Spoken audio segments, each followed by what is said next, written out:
சந்தேகம் இருந்தால் அந்த தங்கப்பேடை திறந்து பார். அதுக்குள் இருக்கும் சிறிய ஜீவராசிக்கும் இந்த பரம நான் படியளந்து விட்டேன். சந்தேகம் என்பது தொற்று விடாது. உண்மைதான். கணவனுக்கு மனைவிக்கு வந்து விட்டால் சந்தேகம் என்பது உடம்புமே இருபாகமாக பிரிந்து காலம் முழுதும் தீராதது. ஆகையினால் இந்த சந்தேகத்தை உடனுக்குடன் தீர்த்து வைத்து பார்க்கிறேன். திறந்து பார்.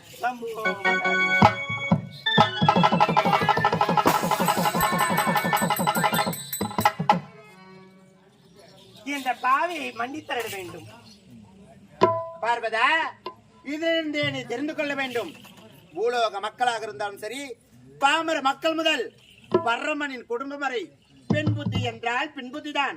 அது மட்டும் கிடையாது.